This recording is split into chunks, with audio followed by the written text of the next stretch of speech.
Good evening, 12s, and welcome to the Seahawks 360 podcast, where we look at the Seahawks from every angle, every week. I'm Candace Higgins, And I'm Tino Ganasius. and we are back with both a new look and a new attitude because the Seahawks finally beat the San Francisco 49ers.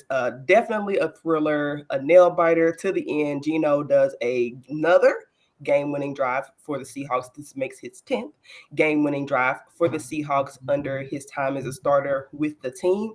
And put the 49ers to sleep, does the Stephen Curry night Mhm. celebration to ultimately beat the 49ers. So there's a ton to get into. We also have been on a bye week along with our Seahawks team. So we got a ton to get into. We will break down the game, but then also we'll get into some of the news and cycles that happened between the last time that we were on. So Tino, Yes. with the win, how you feeling, my guy? Woo! A lot better than I was before the game. I will tell you that.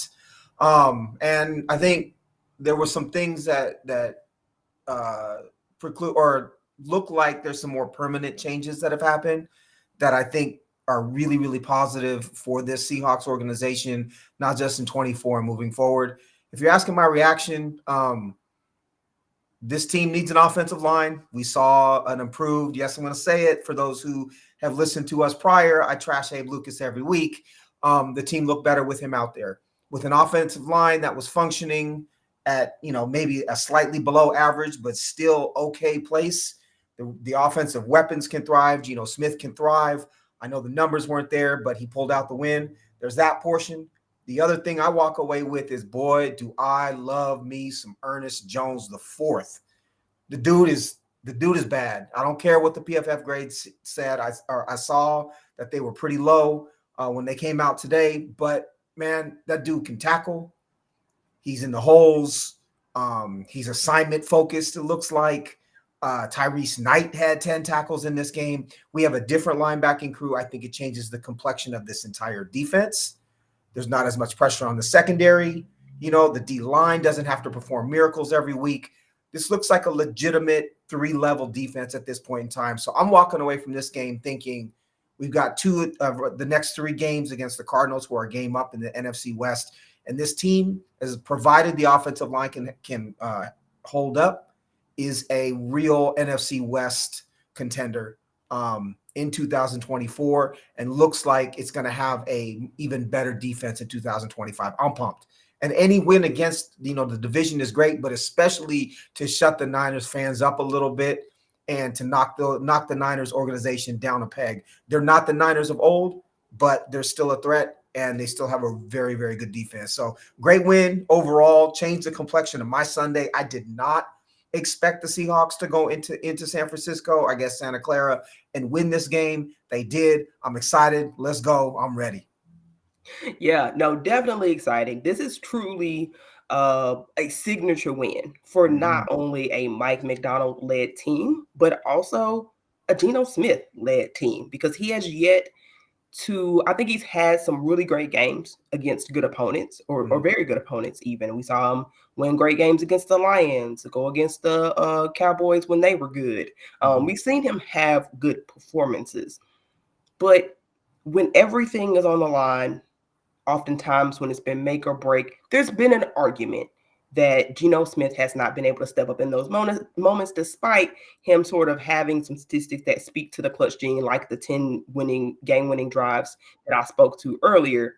But what's the really important thing for me is that this team got the monkey off their back. There have been 6 straight losses against the 49ers team, a team that the Seahawks used to dominate, a Mhm. 16-3 record before the 2018 season, I believe, is when things began to shift. And more importantly than that, how often have we been able to say this Seahawks team held the 49ers to 17 points 15 points. Yep. beyond Yep. beyond just talking about winning against the 49ers? If Yep. you go back and look at the box score, those 49ers games, that's still, even when the Seahawks managed to win, it was Mhm. still, 24 points, 27 points, 30 points. The 49ers have been able to put points up against this team for the longest, sometimes Russell Wilson and the offense were able to overcome the deficits on the defensive end. And this time, I would truly say that the defense allowed the offense to get going well enough to be able to win this game. It was truly a defensive performance. It's great to see defense back in Seattle, though you would actually like to see good defense being played in Seattle. But for the time being, it's a topic for another day. For the time being, it is a huge, huge win. You absolutely flip your season. Tino and I were talking, on social media before we got when the game was going down, and there was that a couple of fourth down attempts, and we were just like, yeah, this is the tipping point of the season, because it was. There was so much noise around the team, so many things coming out, so many distractions. To come out and still have a winning performance against your top number one division rival, can't get better than that. Look, you talk about the defense. They held them to 131 yards on the ground on 27 carries. It was a 4.9 yard average, which is very good offensively. But you take Brock Purdy out, who went 5 for 40, and it's 22 carries, 91 yards, 4.1 yards a carry against arguably the best running back in football in Christian McCaffrey. I understand he's been hurt, but he still looked plenty explosive.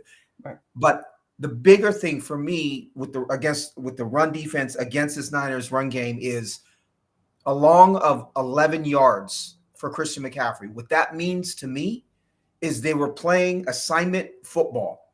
The linebackers, there was no longer this, and I believe that was ultimately the downfall of Jerome Baker and Tyrell Dodson, is they were in the wrong spots, right? I don't know the backstory completely, but I believe that they were not filling the gaps that they were supposed to.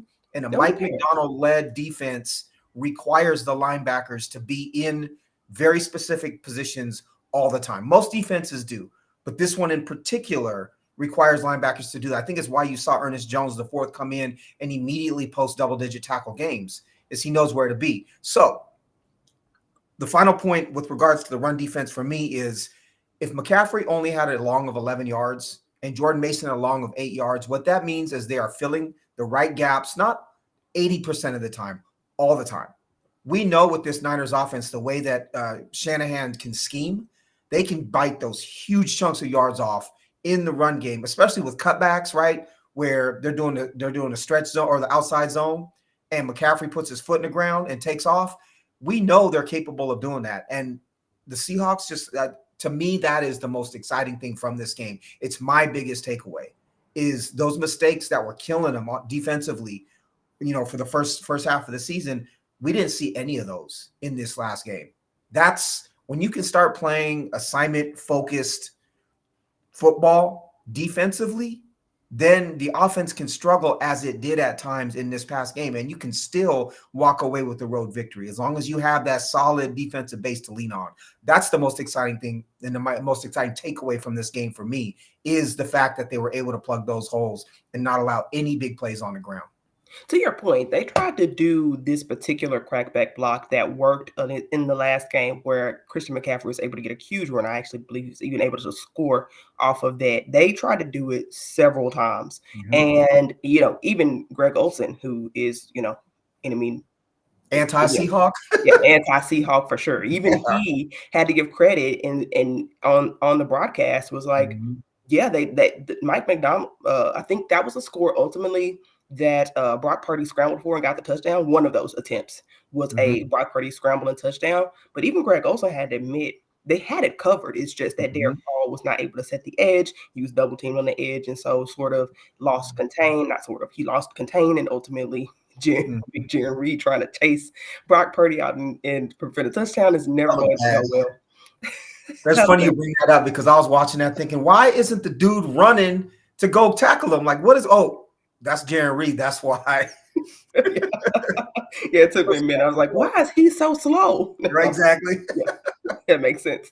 But it was well played. I thought that Mike McDonald thoroughly, frankly, outcoached Kyle Shanahan, because when you think about it, this team had to give up 3 points because of the Geno interception. So the 49ers were already in field goal range off top. And frankly, a lot of the 49ers success was built on Brock Purdy scrambles, just making a play. Now, you'd love to get that under control, but just we had concerns about foundationally, scheme-wise, is it working?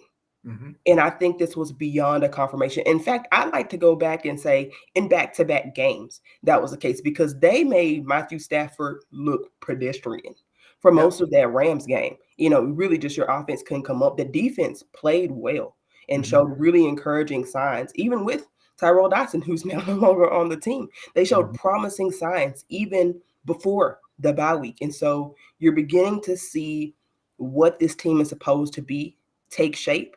And, again, I just can't be thrilled enough about that.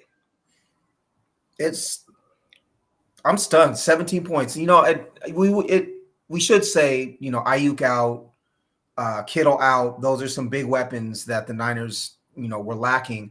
But your defense still has to show up. And regardless, I don't want to hear it. How many injuries did we have the last game? Tino, for sure. How many injuries did we have? Metcalf, everybody else.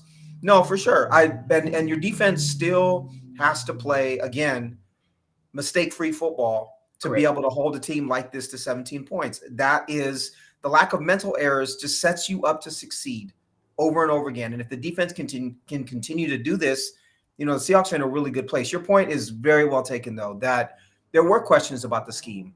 I asked the question, kind of vaguely, if Mike Macdonald was going to be able to execute this defense in the same way as he has as a coordinator, given that he's now a head coach, right? Because as a head coach, you become the CEO of an organization, not just in a place where you can scheme all day and coach all day.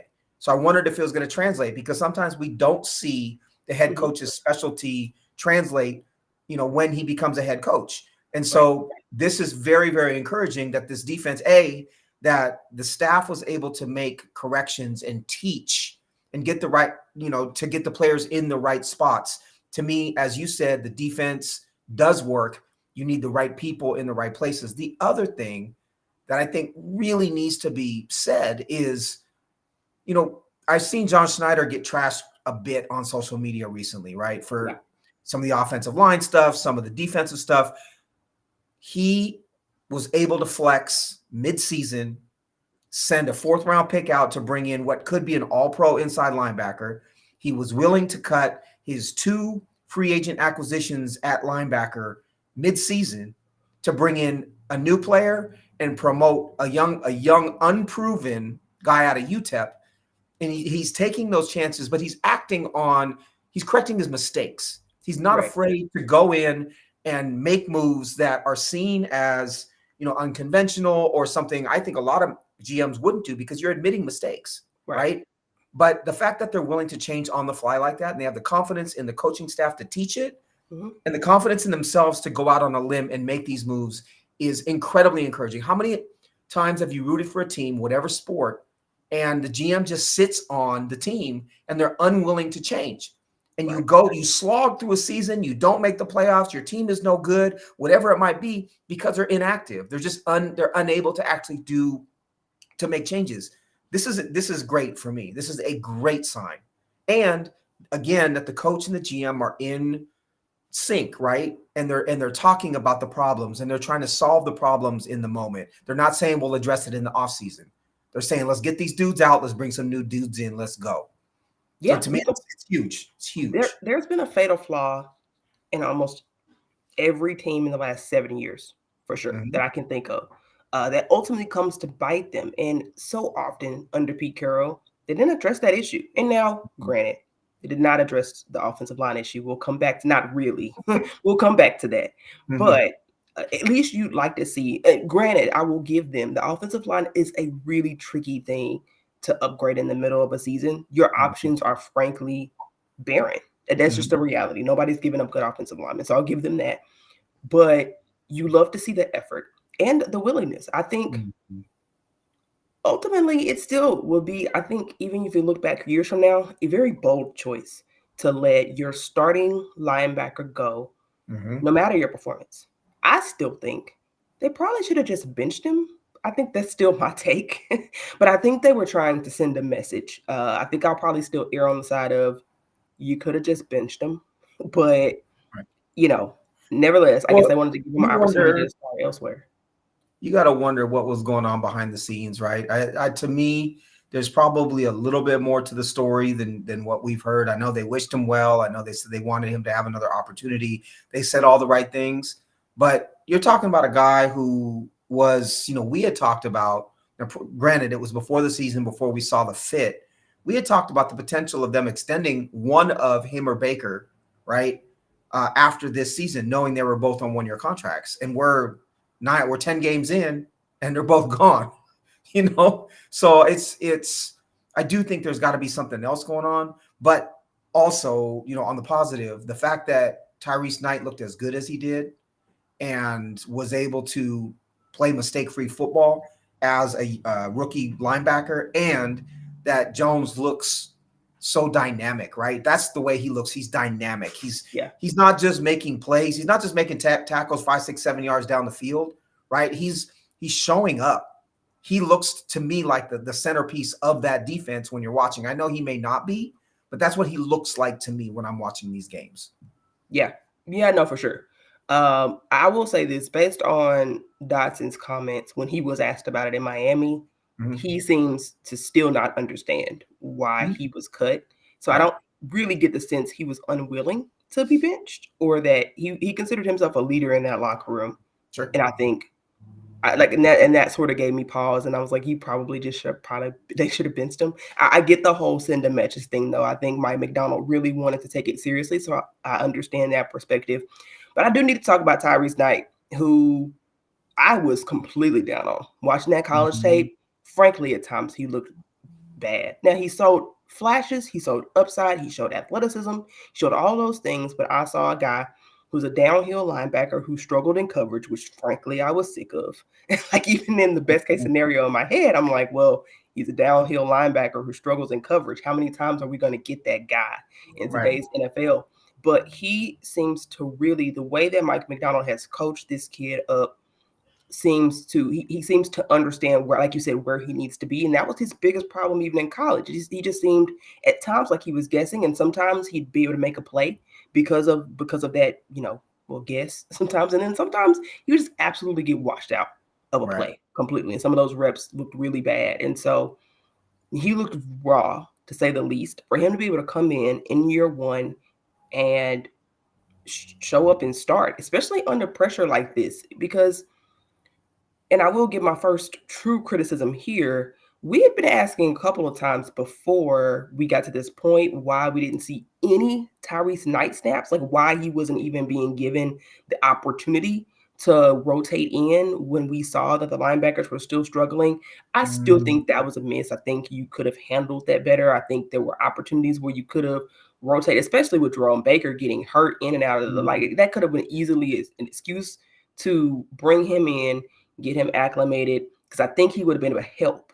From everything we've seen in this first game, he would have been actually an upgrade. I think that would have taken less pressure off him. But kudos to him to have that pressure, to have the guy, the leader in the locker room, who everybody just respects, was cut. He was cut because you were brought in. Right. Like, that's or because they wanted to elevate you. That's a ton of pressure. I just want to acknowledge, like, that's a lot of pressure for a rookie, a 4th-round rookie at that, to be under, and for you to thrive in that situation against a division rival is massive. I mean, and against a scheme or a running scheme that's not easy to defend, right? This scheme is built on some misdirection and on some unconventional stuff that you're not seeing in college, that you're not seeing from most other teams in the NFL. Right. So to be able to step in and do what he did against this team on the road, right, it's huge. It's huge. And it's against some really good run blockers. Dominic Pooney, obviously Trent Williams, Juszczyk is a great blocker as a fullback. Like the wide receivers can block well. Like, this is not an easy out for a linebacker to step in and play good run defense against this team. You're right. Yeah. And one other person I want to shout out is Devin Witherspoon, who had his best game of the season Yep. by far. He obviously got the tip that led to the Jonathan Hankins, no less, interception. That was awesome. But you just saw him all over the place. You saw his impact. Yes, he got beat a couple of times on third downs for Jawan Jenkins, conversions, but Jenkins is a really talented guy, and he was sticky in coverage. It's not like he, Jenkins was posting him up, right? Jenkins is a big body wide receiver, just kind of posting him up, and that's difficult to defend, even if you are Witherspoon. Yeah, 8 tackles, 3 of them solo, 3 passes defended, and was all everywhere you look. 21 was showing up for sure. He looked great. He looked exactly like the guy who he was last year. And yes, you'd love for him to get more box score stats. But we talked about him being a little bit disappointing, not being used in as much. But they didn't actually play him in the slot at all against the 49ers in the last game. Had a lot to do with the secondary depth and just all of the injuries that were taking place. But allowing him to truly show his impact in a Mike Macdonald defense, you saw the promise of that. And this is just the beginning. And that's what I think is the most refreshing aspect of what you saw yesterday. It wasn't fluky. It felt repeatable, and it felt like this. You can build on this. It felt like they can get better. It's not like they threw everything but the kitchen sink. Now they blitzed a heck of a lot. They did a lot of blitzes. Some of them bit them in the butt for sure. But overall, the scheme, the foundation, the assignment correctness, the ability to tackle, they played faster. It just seems like it's beginning to click, and it seems like it can continue to click moving forward. Can I shout out Draymond Jones? No longer on the back of the milk carton. No longer on the back of the milk carton. There was a stretch there where he had that sack where he looked like he was a menace on the edge, right? And that's the Draymond Jones that they signed to the big contract. That's the guy we've all been waiting for. There was an energy and a passion and some speed that we hadn't seen from him in a minute. And so I think that was a big opportunity for the defense to really kind of build momentum. And he was there to create it. So shout out Draymond Jones for showing up again, getting off the milk carton and getting on the field.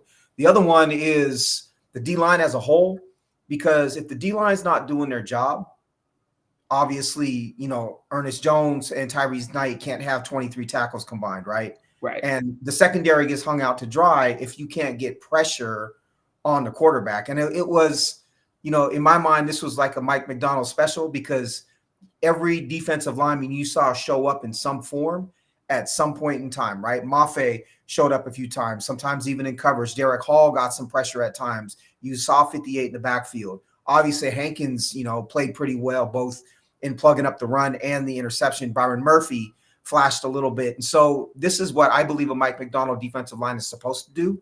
It's not built on one dude, right? They've got to play in unison. And again, the bigger thing is they freed up those linebackers to make tackles.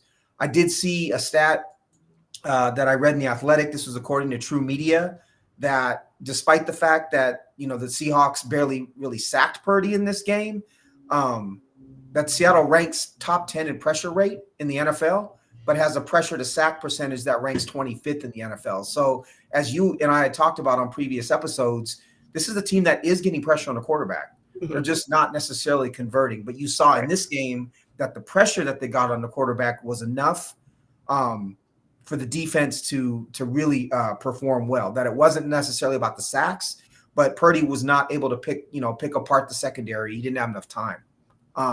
So I just think the defense as a whole really, really, really showed up, and you didn't see any mistakes, which is what led to, the 17 points being allowed.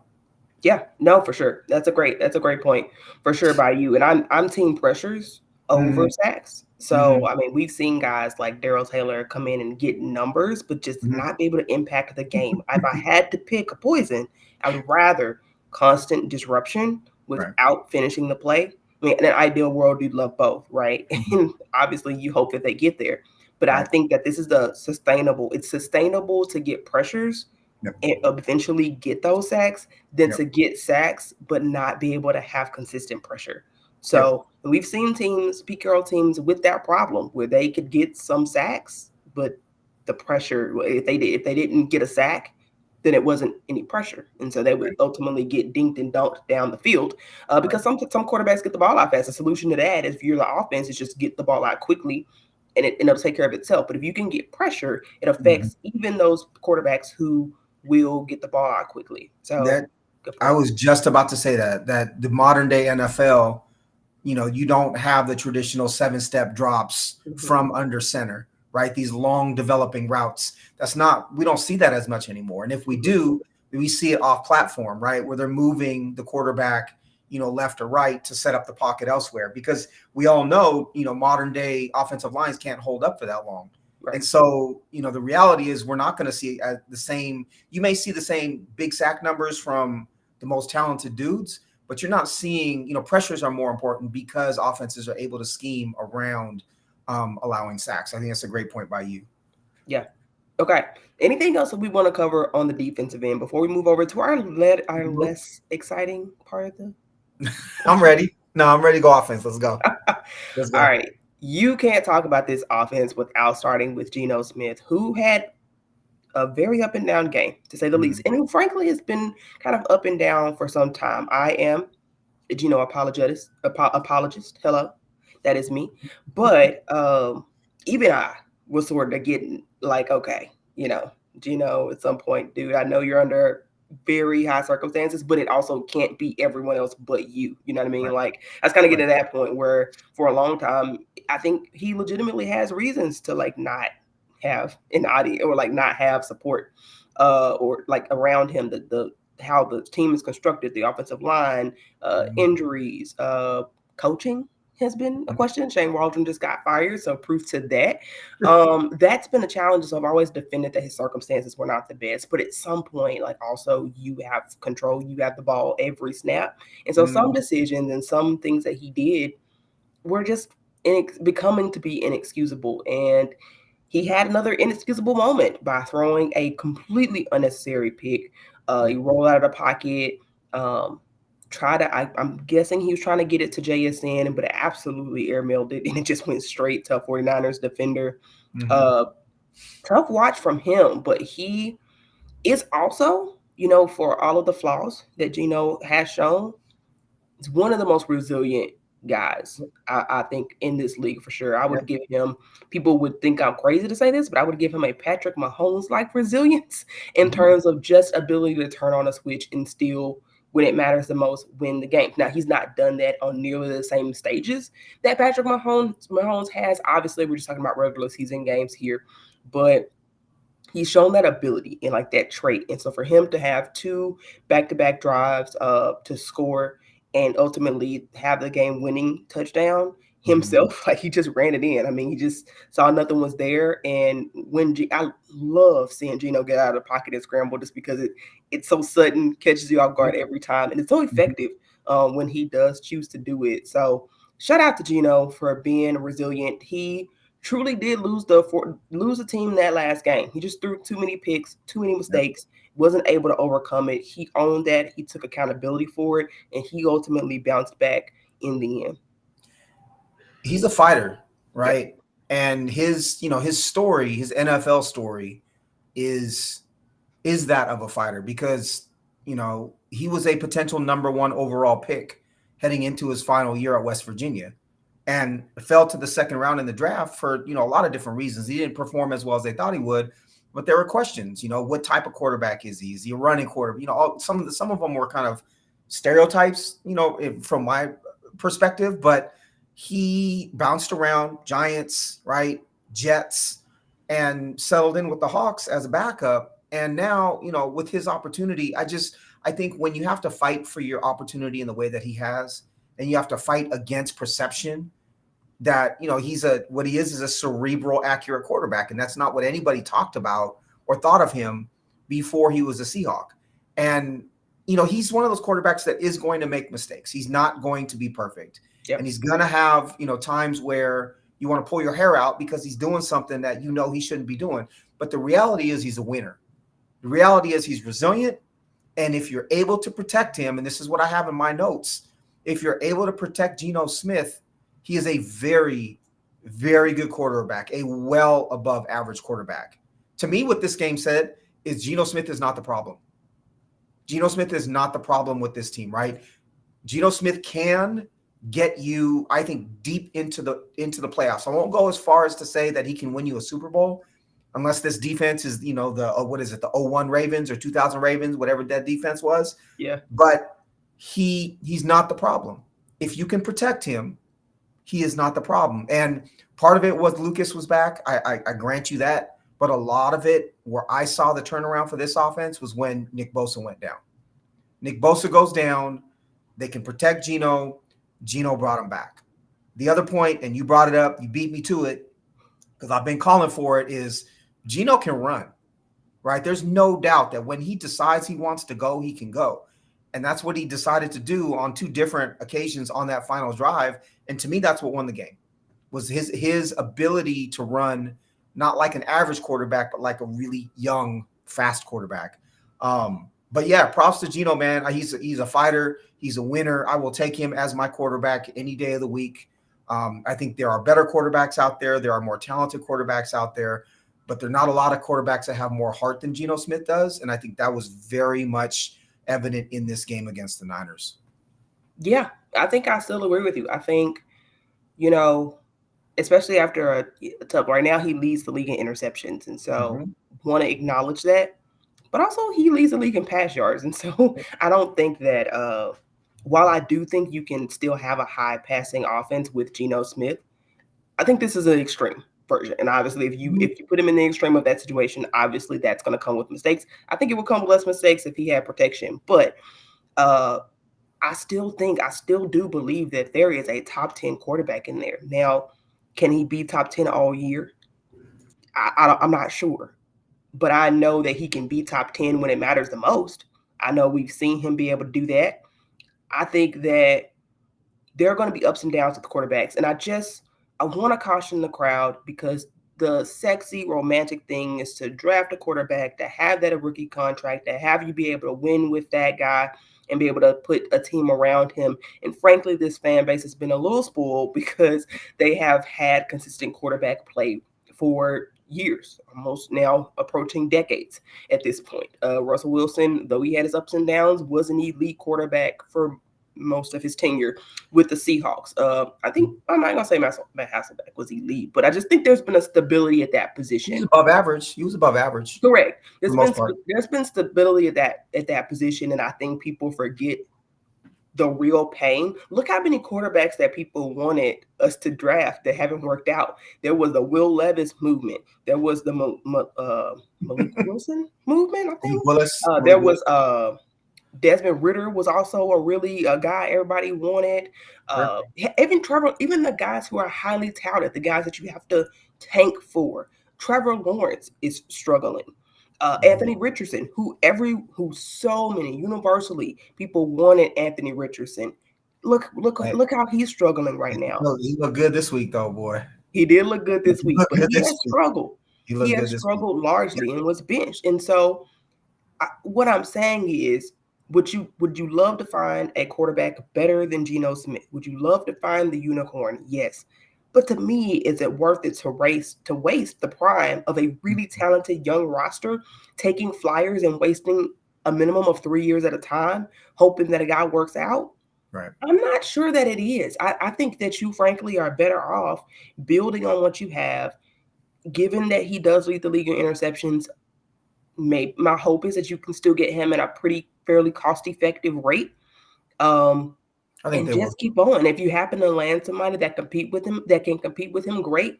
But I'm just not willing to give up on this talent, to give up on this coaching staff, and kill your floor the way that starting over, getting rid of Geno Smith, getting rid of all your talent. I mean, there are so many teams that would be happy to have the guys that we have, like young talent-wise. If we traded them away, those teams could go on runs because we gave away those dudes, and we'd still probably be in a rebuilding position. So I'm still Team Geno. Sometimes he's going to disappoint. Sometimes, frankly, I'm not going to be able to defend him. I'm just not. But I think the ups and downs are worth it. Look at a Patrick Mahomes. Is he having a great year? No. But does anybody believe that Patrick Mahomes is still not one of the best quarterback really in this league? everyone still universally believes that because they've seen when the moment matters the most, he steps up. That's a He's rare quality. he's the best quarterback in the league. Yeah, Patrick Mahomes is for me. I don't think it's debatable, sure, it's debatable this year. but to me, but in my opinion, he is the best quarterback in the league. To your point, Yeah. I would love to see them. I know we don't see teams draft first round quarterbacks and sit them anymore. You try to get what you can out of that first round quarterback year one, sometimes year two. And Atlanta. I know the Falcons got a ton of flack for taking Michael Penix when they had just signed Kirk Cousins. Mm-hmm. But I would love to see, I think that quarterback is a position because the rules have changed so much that can play into their late 30s. I would love to see the Seahawks bring someone in and sit them for a while, someone that they believe in. They don't have to have the pedigree of a Shedeur Sanders or someone like that coming out this year, but someone they really believe in, someone they've identified as a good fit for what they want to do offensively, someone who may already have a great rapport with Geno Smith and with the offensive coaching staff, something like that. If it's the right fit, I think it's the right time. But to your point, you don't want to force feed a high pick into this situation. I'll also say the fact that this defense is starting to gel, right? And that this team looks to have taken a step forward in the last week or so, last 2 weeks, says to me that the level of desperation to bring in your heir apparent at quarterback has greatly reduced, since a couple of weeks ago. A couple of weeks ago, the roof was falling. Geno Smith was terrible. Who's the next quarterback? This defense can't play. This season is over. We got to play for 25. What are we doing? Now, with the defense having played very good football for 2 weeks, right? Looking like Coach McDonald's philosophy is taking hold, and an offensive line that, as long as Abe Lucas can stay healthy on the right side, is looking like it might be able to hold up. You have a much higher floor, as you said, and an opportunity to make the playoffs. And I don't think you ever pass up the opportunity to make the playoffs in lieu of a quarterback. If you're terrible and you're terrible, fine, tank, whatever. But that's not where this team is at, especially on the defensive side of the ball. That's not where this team is at. And I just think you caution going against a losing culture. There is a lot to be said for the winning culture that exists in this team. I think it shows up in moments like the last game. This staff is completely different in every possible way. But the resilience, the winning traits of this team, it's sort of infused in every aspect still, because there's still some carryover from those Pete Carroll teams. I don't think you give up that magic, because it's hard to get back once you give it up in lieu of what is completely a toss-up on these draft prospects. And frankly, there's a ton of evidence to the contrary that you are better off drafting someone and sitting them. Look at Jordan Love. I mean, there's so many examples of sitting a Patrick guy Mahomes and being better. Yeah. Patrick Mahomes sat behind Alex Smith. I will say, if the only way I could see tanking, and I believe this for every sport, is if you have a transcendent talent, right? If you believe that your next quarterback is Tom Brady, Joe Montana, of course, I'm naming a 3rd round pick and a 6th round pick.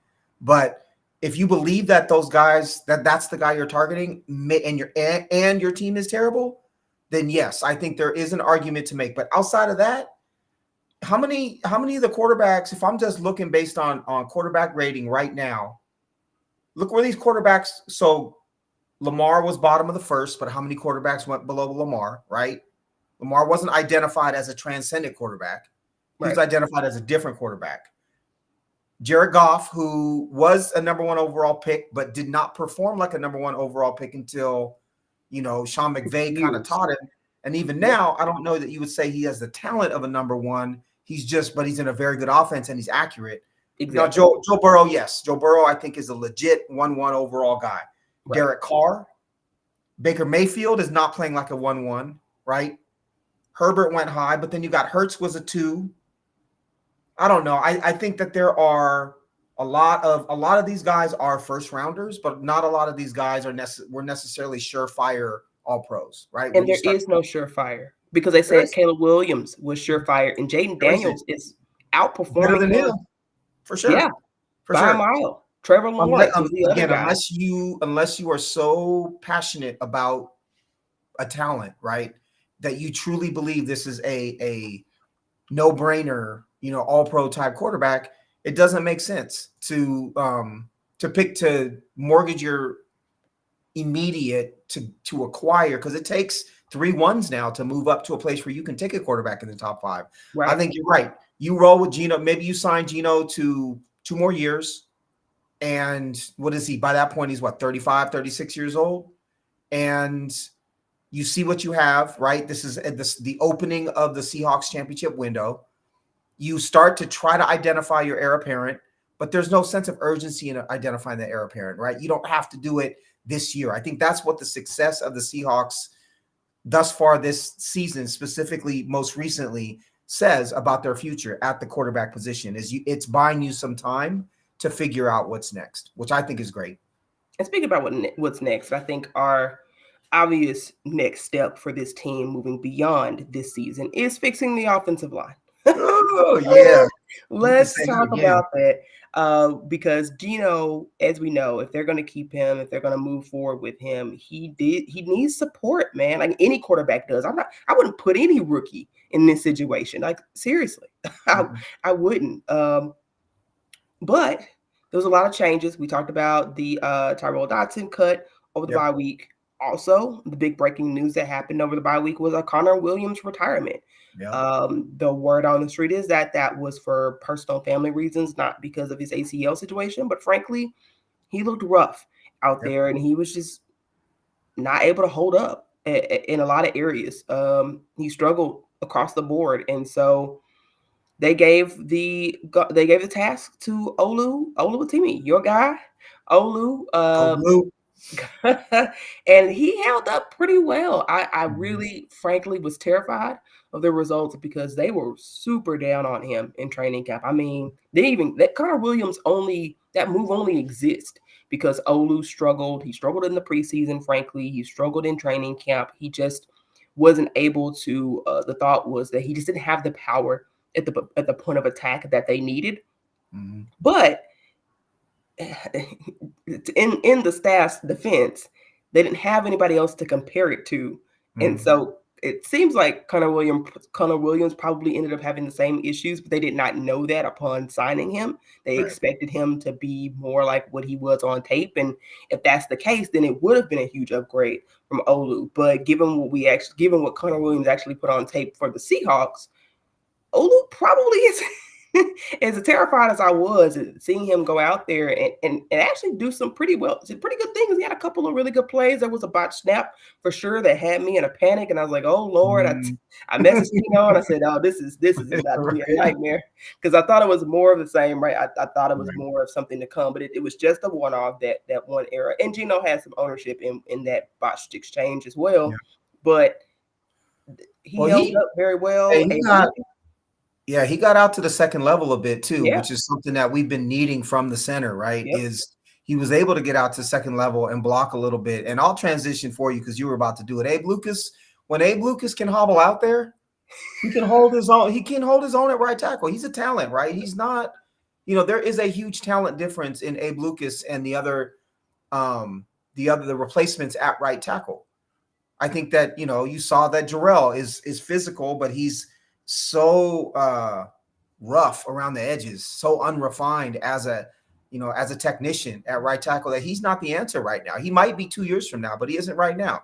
George Fant, we can argue about again. Well, let's not actually, but we've argued about George Fant enough. He's not a starting right tackle in my opinion, but Abe Lucas is talented, and I think that talent showed up most of the time this week against the Niners. And as long as he can stay healthy, which is like the biggest as long as of all time, this team is set up, to be okay on the outside. Now, Charles Cross has regressed a ton since his first couple of weeks, right? And he's not looked good the last 4 weeks or so.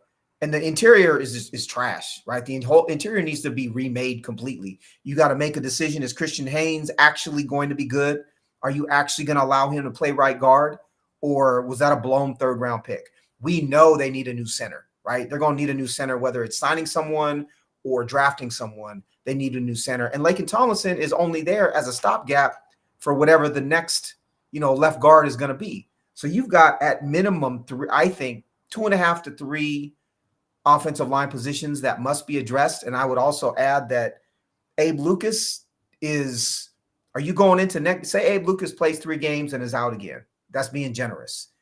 Are you going into next year, into 25 with Abe Lucas as your starting right tackle?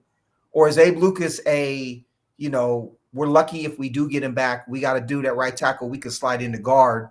Let's play him when we can play him. The offensive line is, I think, in flux. I think if we get even like slightly below average play for the rest of the season, we're going to be lucky. I would agree. I would definitely agree. It's going to be still a long road for sure, because Gino was only really able to function truly when Nick Bosa went out. That's a reality of the situation. Now it proves your point in that Gino wasn't the problem. Completely agree with you, but it does also, on that same token, say that the offensive line is the problem still, even with Abe Lucas out there. Now, Abe Lucas can, assuming health, like you said, get better, because he was rusty, especially in the beginning, and you saw him progressively get better as the game went on. Those reps will be helpful for him. But, man, and here's the thing about the offensive line. I just want to put this out there. The thought process is, especially because Mike McDonald has come out and said that it's a merit-based system and some of the moves that they made on the defensive end, that Haynes just must be awful. I am not, on one hand, it's easy to think that. On the other hand, I am still not convinced because of how they handled the Tyrese Knight situation. I'm just not. Tyrese Knight was a more than capable, and in fact, an upgrade to what the play that they were actually seeing on the field. But it took them the entire bye week to go over, to self-scout, as they say, and say, you know what, actually, we think we've got what we need in-house. I'm just not so sure that Mike McDonald isn't so tunnel vision on the defense that he's not taking that same approach with the offense. I don't think that they did. You said it before. I'll say it now. Some players are just in-game players, right? Correct. Some guys are great in practice and trash in the game. And some guys don't like to practice, aren't good in practice, but the lights go on and somehow they're a completely different player. When the bullets start flying, they're able to play, right? They show up. And I think when you have invested a 3rd round pick in a guard like that, and he has some physicality to him, right? He's got some athleticism. At some point, you just want to see what you have. And I'll tell you, whatever it is we have, I don't know what we have in Christian Haynes. I have no idea at this point because we haven't seen him enough. But whatever it is, I can tell you it's better than 75. I can tell you that right now. It is better than 75. I want 75 to succeed. I'd love to see a road grader right guard who you can run behind all day long. That's my kind of football. It ain't him. It ain't him. I want to put Christian Haynes in there. Let's see what we have, right? At this point. It can't be any worse. In theory, I think you think not, but with the coach. But I've said, like you said, I've said this before. I think they put too much emphasis on the practices. For Christian Haynes to be inactive, to me, says they're basing that on practices. And I just don't think. I think Mike is super tunnel vision. He's determined to get that defense going. That's his side of the ball. That's his baby. So he's willing to make bold moves on the defensive end to make that happen. His comments on when he's asked about the offensive side of the ball, he was literally just like, "It is what it is." He's hella vague. He is hella. It's like he doesn't. It's both. The defense is my baby. Let's talk about the defense, and like I ain't trying to talk about it. I'm just trying to avoid. Whatever conversation it's going to be, I don't want to talk about it. We're not going there. Pretty much. It's like him with injuries. It's the same thing. Like he just doesn't seem to be. I'm hoping that evolves as he sees his defense take into focus so that he can actually truly oversee both sides of the ball. Right now, he is much more of a defensive coordinator, I think, at this point than he is actual, Let me say this. My guess is, having watched him as the Michigan coordinator coming from the Harbaughs, what I will say about Coach McDonald and what I think it is with regards to Christian Haynes and Tyrese Knight to a certain extent is he's building a culture of accountability, right? And if Jerome Baker and Tyrell Dotson are unable to fill the right holes, on defense, and they're going to get gashed for big runs over and over again, He says, okay, I'm going to try to coach you up. I tried to coach you up. You still didn't do it. You're done. Bye. Don't care. Right? Don't care that we signed you to a contract. Don't care. Bye. Yep. And I think with Knight, it was, can I trust you to do those things? And I don't know if he could trust him yet. But I think with Haynes, if it's practice issues, right, where he's not practicing well or he's not giving the effort, whatever it might be, he's sending the same message of accountability. I will hold you accountable to your practice habits and your dedication until you can prove to me that you're giving everything that we're asking you to give. It could be that. It could be that he's just not learning quite yet. But knowing Coach McDonald and knowing his history and knowing what he wants to establish with this organization, I believe this is about accountability. I believe this is about Christian Haynes learning how to be a professional, learning how to dedicate himself. And I don't know that he's ready yet. And so if Bradford is showing up ready to go in practice and he's giving it his all and he's learning his assignments and all that, he's going to put him in whether he thinks he's the better solution or not. That's my guess as to what's going on with Christian Haynes.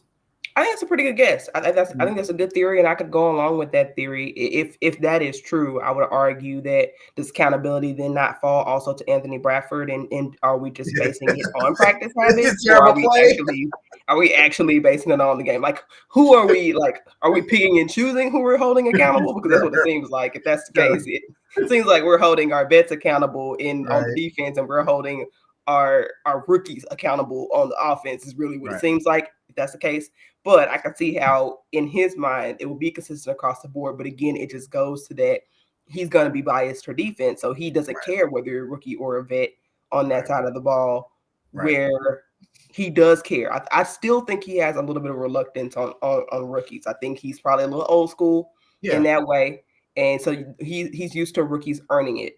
And maybe Haynes hasn't earned it, which Bradford certainly hasn't either. And so...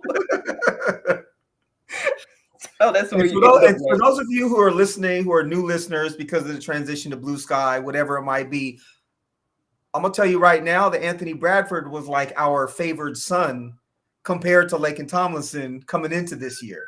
So we'll get to Tomlinson at some point this season. So us trashing Bradford is this was the guy we actually believed in at guard coming into this season. Okay, I wouldn't go that far. Maybe you believed in him. I didn't believe in him. I wanted to, but like I said, I wanted to believe he was your road grader, right guard who might not hold up in pass protection all the time, but is going to open holes in the run game because he's big and strong and he can push people around. And he's none of that plus the holding penalties. Yeah, so I never thought that he was that guy, but I did think Lincoln was worse. And it seems like Lincoln is actually not worse than Bradford, which is sad for the record. It is sad. It's not okay. Okay, man, there's been a ton to go over. I'd like to just talk about the coaches here for a second. We sort of have talked about Mike McDonald and but there really was a lot of turmoil going on just from a big picture perspective. A lot of rumors are coming out. You're hearing a lot of strife in the locker room. You're hearing about, different people teasing different things. Connor Williams retires. Maybe politically correct. He retires. He quit. He quit. To me, Dodson gets cut.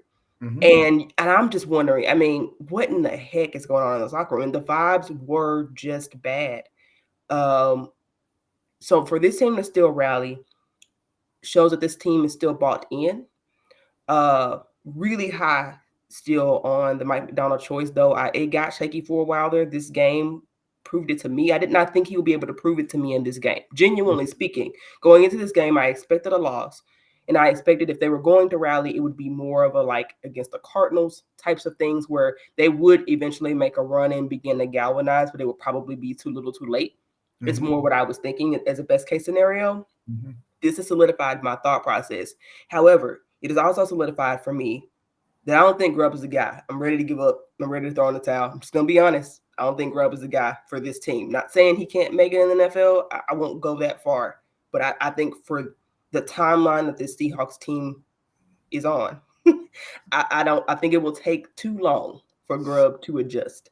I got a question. Yeah. How many offensive coordinators show out with the offensive line as trash as this one? I don't think this is showing out. I really don't. I don't I, think he's showing out. I don't think he's showing out at all. I'm saying the fact that he doesn't have an offensive line is why he's not able to demonstrate what he knows, and he's not able to demonstrate any of the things that he's capable of. I think if you give him a good offensive line, and if he can't produce, then you got a problem. And I think you can have a short leash if that's the case. But until he's given a line that can protect at all and that can open up any kind of running lanes, I disagree. I think Coach Grubb is smart. I think that he's able to scheme. Now, that 4th and short play with Charbonnet when he motioned into the little fullback role and they gave the ball to him, my 11-year-old daughter would know that Charbonnet was getting the ball there. Like, that was bad. But I do think that there is a lot to Ryan Grubb, and I don't think that a year with a terrible offensive line is enough to judge whether he is the right choice at offensive coordinator or not, in my opinion. One thing I will also say about the coaching, and that I'll also say about, kind of this team in this last game, is I know JSN went 10 for 110 on 11 targets, and I know that Metcalf went 7 for 70. But I'm telling you right now, the difference that DK makes in terms of opening up space for the passing game is night and day. This team is not going anywhere without DK Metcalf healthy. And again, I believe it goes to some of the coaching we were just talking about. I think that if you give Grubb the time and the weapons, I think he can scheme a very, very good passing game. Now, the running game, I think there's some questions to be asked. But as we said, if that offensive line can't open up holes, what is he? Is he supposed to get out there and block for the team? Scott Huff, maybe the offensive line coach, needs to be addressed. Now, that's a question that I would ask, but I still believe in Ryan Grubb. Maybe that's because of my proximity to UW and seeing him, at UW the previous 2 years, but I think he's got it. I think he's got the stuff to be a very good offensive coordinator in the NFL. I think you make extremely valid points, and I won't disagree with any of them because they're 100% valid. I guess I'm looking at more structurally than results. I think you can still look at a structure of a thing and say what it's supposed to be. Yes. And I think that's what I disagree with. So I completely get why people will be like, oh, you're waving the white flag too early. I'm just looking at one.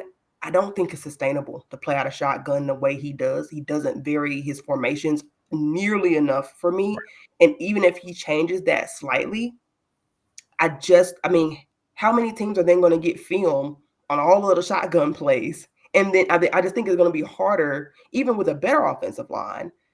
And I'm sure he's going to stay because of the poor offensive line play. Like, I have no expectation that Grubb will be out after 1 year, unless, they did cut Tyrell Dodson, but it would surprise me. I would still say if they decide to move in a different direction.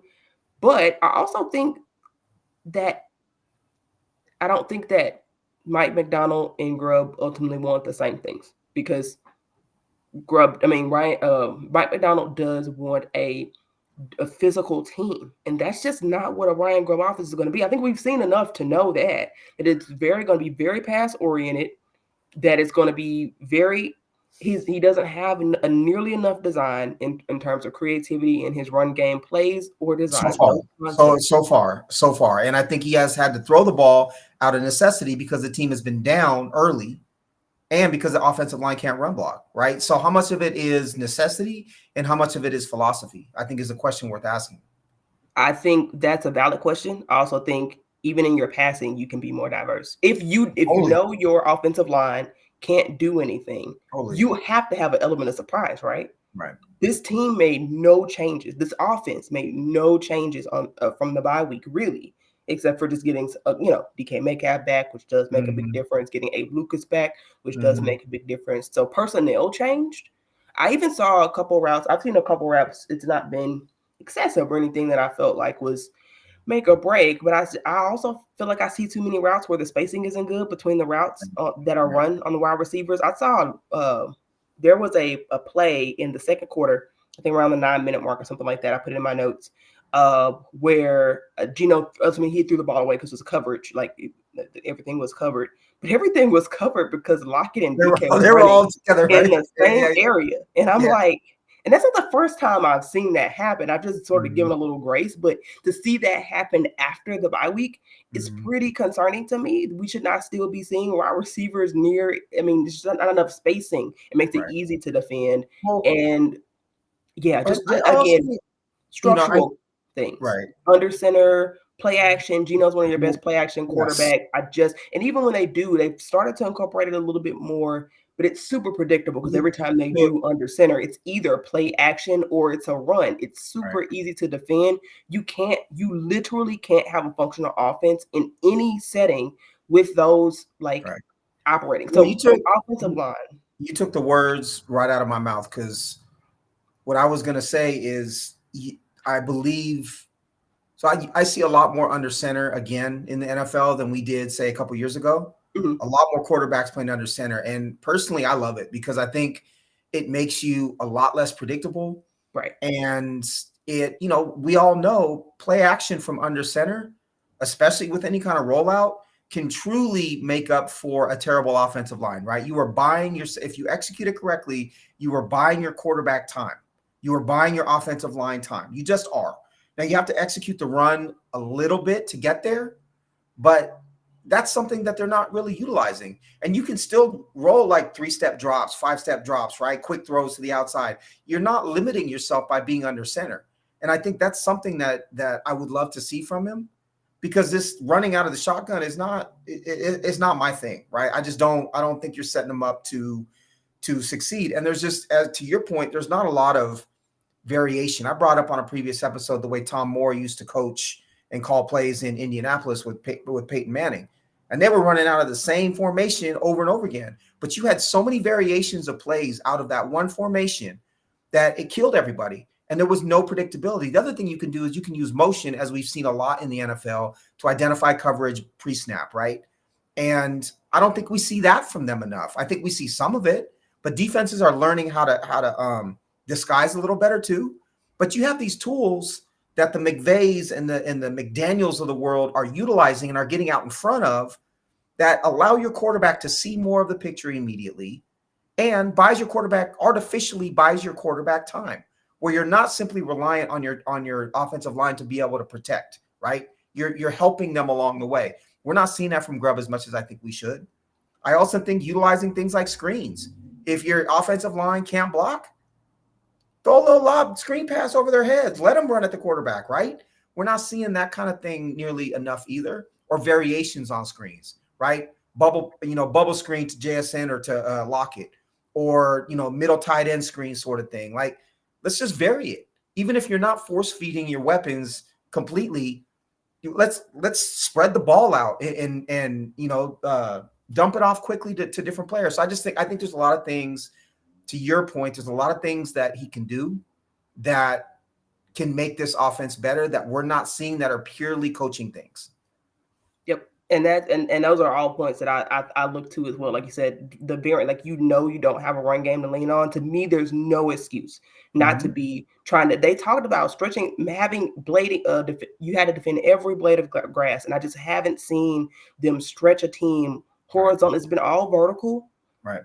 And like you said, also, if you know that your protection is struggling, why don't we see more rollouts to the left or the right with Gino? Why aren't we moving? Your quarterback is mobile. Quarterback is mobile. Why aren't we moving him out?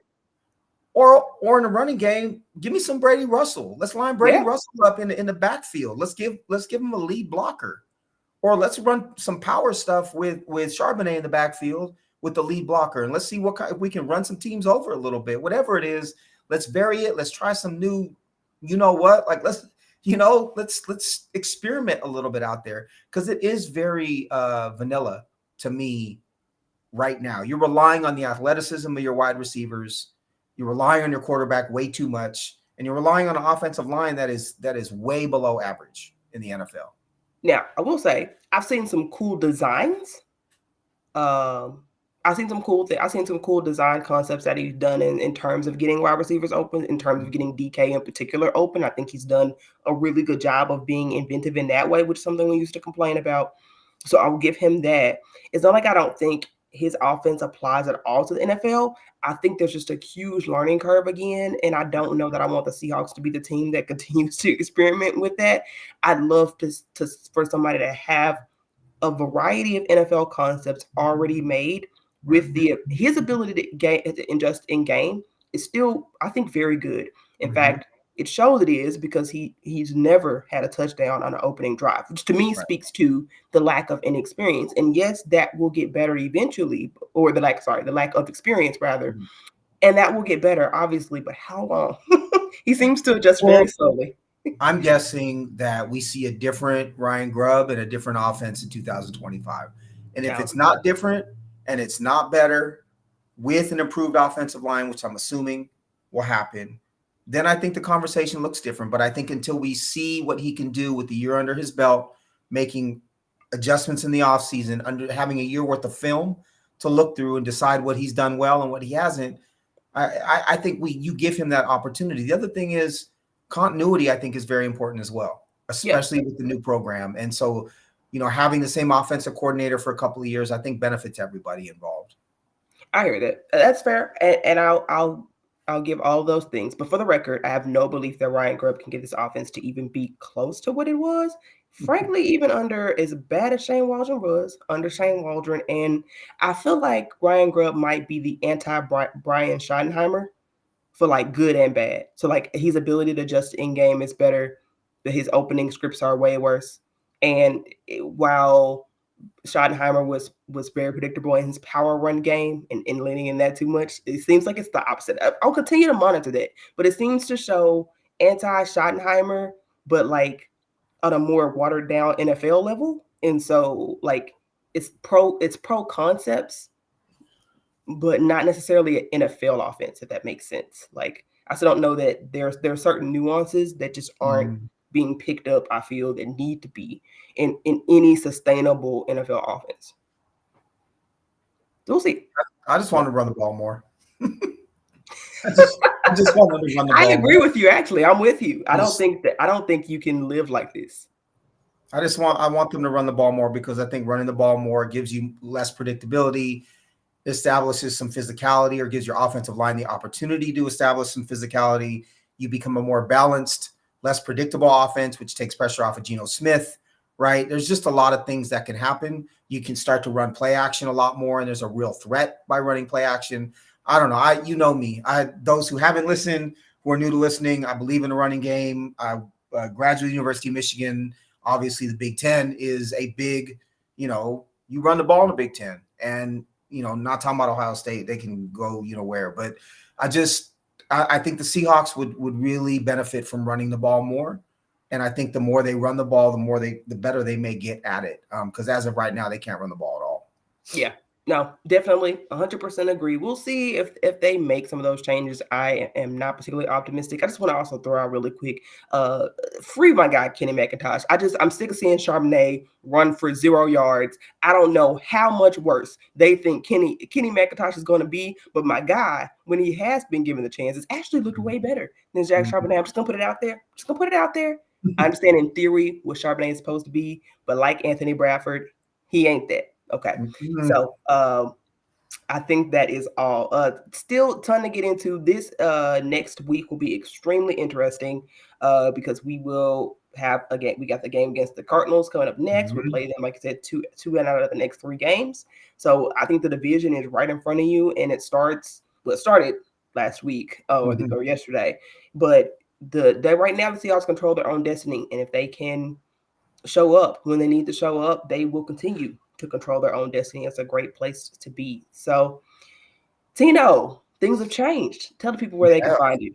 You can find me. My BlueSky handle is at Tino Jr. 20. So same handle as Twitter, TINOJR20. That's where you can find me exclusively. I am going to start putting out some Mariners content pretty soon here. Pretty excited about that. Be producing that on my own. Some fantasy baseball content coming down the pipe as well. The database is chugging along right now. Should be done with that by the end of the calendar year. But my Saturdays are wrapped up with Michigan football. My Sundays we're surprisingly positive yesterday, and I'm excited for this Seahawks team moving forward, and we'll see. Seahawks win this next week, and you're tied for first place with 2 more division games coming up, and an opportunity to win the NFC West. I color me surprised if they do, but I'm excited about the possibilities. Yeah. All right, that is it. That is all the time we have for today. But be sure to follow the show in a couple of places now. We now are still on Twitter. Follow us at Seahawks 360 Pod, just like before at Seahawks 360 Pod. Also, you can follow us now on BlueSky at Seahawks 360. So follow us there. Give us a like and a follow if you are listening, or give us a like and a follow if you are listening on YouTube. Please be sure to subscribe. And that's it. That's all the time we have for today. And as always, Go Hawks.